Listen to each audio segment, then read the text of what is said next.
આ કાર્યક્રમના પ્રાયોજક છે પાઠક સ્કૂલ્સ।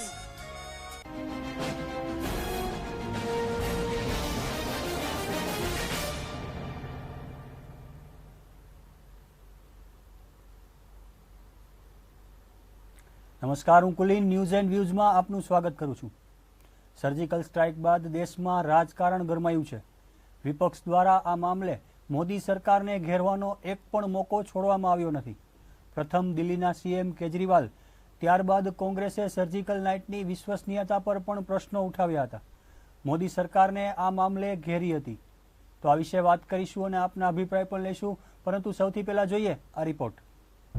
સર્જિકલ સ્ટ્રાઇક સફળ, રાજકીય આક્ષેપબાજી યથાવત। સેનાની પીઓકેમાં સફળ સર્જિકલ સ્ટ્રાઇક બાદ દેશમાં રાજકારણ ગરમાયું છે। વિપક્ષ દ્વારા આ મામલે મોદી સરકારને ઘેરવાનો એક પણ મોકો છોડવામાં નથી આવ્યો।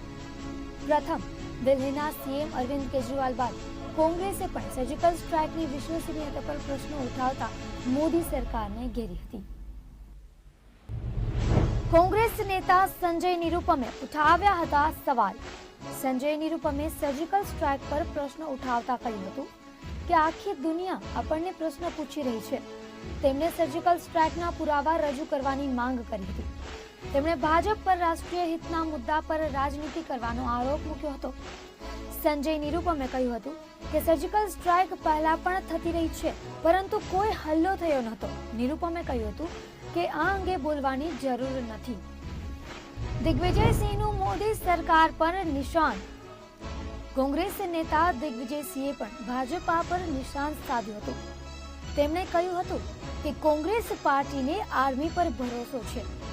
પાકિસ્તાન ઇન્ટરનેશનલ મીડિયાને બોલાવી સર્જિકલ સ્ટ્રાઇકને ખોટી સાબિત કરવાનો દાવો કરી રહ્યું છે, તો બીજી તરફ યુએન પણ કહી રહ્યું છે કે આવું કંઈ થયું જ નથી। આથી આપણી આર્મી પર પ્રશ્નો ઉભા થઈ રહ્યા છે। દિગ્વિજયસિંહે કહ્યું હતું કે હાલાતને જોતા ભારતે પુરાવા આપવા જોઈએ। સેનાના મનોબળનો છે સવાલ। સર્જિકલ સ્ટ્રાઇક બાદ દેશમાં રાજકારણનો દોર યથાવત જોવા મળી રહ્યો છે। રાજકીય દળો અને બીજા પર નિવેદનબાજી કરી રહ્યા છે, પણ હકીકત એ છે કે આ બધાની વચ્ચે સેનાના જવાનોનું શું? નેતાઓએ રાજકીય હિતને નેવે મૂકી સેનાના જવાનોનું વિચારવું જોઈએ।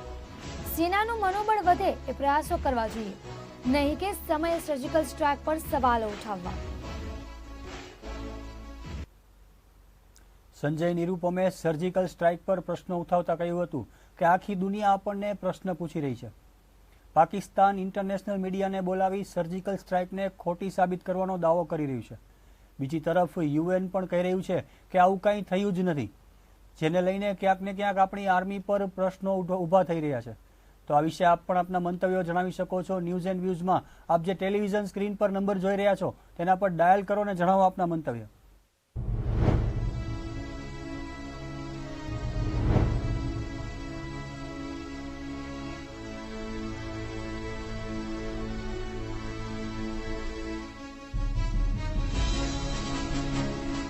તો હાલ આ વિશે વાત કરવા માટે આપણી સાથે એક કોલર જોડાઈ ચૂક્યા છે। હેલો, નમસ્કાર, જય હિન્દ। જી નમસ્કાર, જય હિન્દ। આપનું શુભ નામ જણાવશો? હું રાજુલાથી ચિરાગ જોશી બોલું છું।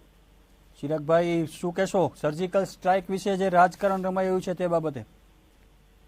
એમાં એવું છે કે આપણે બંને પક્ષો મોટા છે, એટલે વિરોધ પક્ષ તો આ રીતે અવનવી ઉલ્લી કરે કે વિદેશો સાથે મળી પાછી સત્તા મેળવવા માટે અથવા પોતાનો હામ રાખવા માટે આવું વર્તન કરતા હોય, પણ આપણી આર્મી ઉપર કોઈ જાતનો આપણે આક્ષેપબાજી કે એની માટે અવિશ્વાસ કરી શકાય નહીં। કારણ કે આપણે અત્યારે યુદ્ધની પરિસ્થિતિ નિર્માણ થઈ છે, ત્યારે આપણે સરકારને કેવી રીતે મદદરૂપ થઈએ એ એક જોવાનું હોય છે। પણ હવે એ પોતાના કર્યા પોતે ભોગવે એવું થશે। જે બોલશે કે જે વિરોધ કરશે એ કદાચ એના પક્ષને અનુસંધાનને કોઈ વાતચીત કરતા હોય અને પાકિસ્તાનના મીડિયાની વાત કરીને એટલે આંધાધુંધી ફેલાઈ જાય એવો આ પ્રશ્ન ઉપસ્થિત થયો છે। ત્યારે આપણે લશ્કર અને આપણા મંત્રીશ્રી અને સરકારની સાથે રહેવું જોઈએ અને આપણે ખભે ખભા મિલાવીને વિરોધીઓને ત્રાસ કરવા માટે, કારણ કે મને તો ખ્યાલ છે કે દિવાળી ઉપર કોઈ પણ એન્કિન પ્રકારે હુમલા થવાના જ છે। કોઈ પણ પ્રશ્ન ઉપસ્થિત થાય એટલે સરકારે જાગૃત થઈ અને દેશની અંદરથી થોડુંક હજી કડક વલણ અપનાવીને સારું હજી પણ ઓલું કરવાની જરૂર છે અને આખી બાજી તો ચાલવાની જ છે એવું તો બોલ્યા કરે, આપણે સાંભળવાનું નથી. જી બિલકુલ ચિરાગભાઈ, ખાસ કરીને જ્યારે દેશની વાત આવે છે ત્યારે જો અંદરો અંદર ઝઘડો કરવાને બદલે આપણે એક થઈને રહીએ તો વધુ સારું ન કહેવાય? શું કહેશો આ વિશે? શરૂઆતમાં એક જ થઈ ગયા હતા, પણ અત્યારે શું છે કે વધારે પડતું થોડુંક સરકારને પ્રોત્સાહન મળ્યું પબ્લિક તરફથી, આર્મી તરફથી, લોકો તરફથી, કવિઓ તરફથી, સર્વ તરફથી અને સંરક્ષણ નિષ્ણાંતો તરફથી, એટલે જરાક એમને ઈર્ષ્યાનો ભાગ રૂપે ઘણા એવા પ્રસંગો ઉપસ્થિત થયા છે. પણ ભારતનો જે કઈ નાગરિક છે એ તો લશ્કર સાથે છે અને સરકાર સાથે છે અને આપણા રાજનાથસિંહ સાથે ખાસ કરીને છે, કારણ કે જે બોર્ડર 4000 કિલોમીટરની સીલ કરવાના છે એ જે મોટું પગલું ભર્યું છે એ એટલા વર્ષોમાં નથી થયું, એ અત્યારે પગલું ભરાણું છે. એટલે દેશને અંદર જે અફીણ ગાંજો આ તે અંદર ઉધાર દેતા હતા જે વસ્તુ એ હવે શક્ય નહીં બને અને અત્યારે હાવ આપણી બધી કોર્ડન હાવ પેક છે અને આપણી સરકાર પણ અને આર્મી પણ સ્ટ્રિક્ટ છે અને નેવીની અંદર પણ આપણા કેટલાય એમ કે આગળ વધ્યા છીએ, આપણે પાયલોટમાં પણ થોડાક આગળ વધ્યા છીએ. સરકાર પણ કેટલાય પ્રોગ્રામો કરી રહી છે અવનવા દેશના લોકોને જાગૃત કરવા અને વિદેશોને જે કાંઈ આપણી વિરુદ્ધ આતંકવાદ પ્રવૃત્તિને નાશ કરવા માટે પણ આપણી જે ન્યાય કોર્ટો છે એ જો તાબડતોબ આવા કોઈ કેસો થયા હોય એ નિકાલ કરવા મળે તો એક સારું એક પગલું એવું ગણાશે.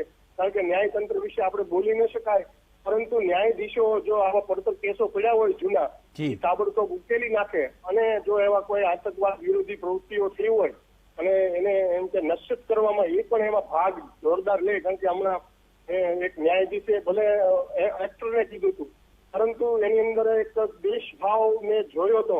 એટલે સર્વ ન્યાયાધીશો પણ આની અંદર નિંદા ઉતરે તો વધારે પડતું એમ કે આપણા દેશને મદદરૂપ થઈ શકાય. જી બિલકુલ ચિરાગભાઈ, ખૂબ ખૂબ ધન્યવાદ અમારી સાથે જોડાઈને આપના મંતવ્યો શેર કરવા બદલ.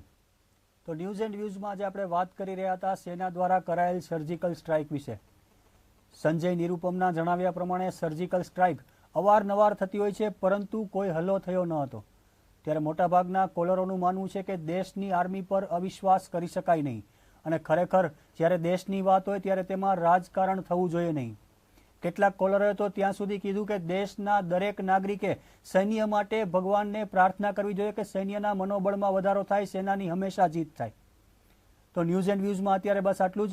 વધુ સમાચાર માટે જોતા રહો ગુજરાત ન્યૂઝ. આ કાર્યક્રમના પ્રાયોજક હતા પાઠક સ્કૂલ્સ.